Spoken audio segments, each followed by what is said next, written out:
ইয়র্কে দুর্বৃত্তের গুলিতে গুরুতর আহত হয়েছেন এক বাংলাদেশি। গুলিবিদ্ধ বাংলাদেশির নাম মামুনুর রশিদ। তাকে নিউ ইয়র্কের একটি হাসপাতালে ভর্তি করা হয়েছে। 2 ফেব্রুয়ারি রোববার রাতে নিউ ইয়র্ক শহরের ওজন পার্ক এলাকায় এই ঘটনা ঘটে।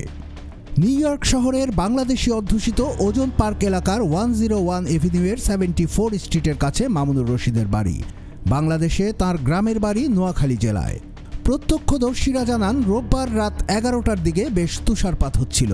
বাড়ির সামনে দাঁড়িয়ে মুঠোফোনে কথা বলছিলেন মামুনুর রশিদ। এ সময় মুখোশধারী এক কৃষ্ণাঙ্গ ব্যক্তি এসে তার কাছে থাকা মানিব্যাগ ও মুঠোফোন ছিনিয়ে নিতে চায়।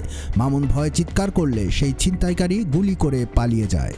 কমিউনিটি অ্যাক্টিভিস্ট অনিক রাজ জানান, গুলিবিদ্ধ হয়ে মামুনুর রশিদ রাস্তায় পড়ে থাকলে স্থানীয় লোকজন পুলিশে ফোন করেন। খবর পেয়ে new York police department ambulance নিয়ে ঘটনাস্থলে আসে। মামুনুর রশিদের বন্ধু ফাহাদ হোসাইন জানান, আহত অবস্থায় পুলিশ মামুনুরকে উদ্ধার করে জ্যামাইকা হসপিটালে ভর্তি করে। তার অবস্থা সংকটাপন্ন নয় বলে হাসপাতাল থেকে জানানো হয়েছে। এ ঘটনায় এখন পর্যন্ত কেউ গ্রেফতার হয়নি বলে নিউ ইয়র্ক পুলিশ জানিয়েছে। এনওয়াইপিডি তদন্তের স্বার্থে ওই জায়গায় মানুষের চলাচল নিষিদ্ধ করেছে। তারা জানিয়েছে, মামুনুর রশিদকে 2টি গুলি করা হয়েছে। জড়িত ব্যক্তিকে গ্রেফতারের চেষ্টা চলছে।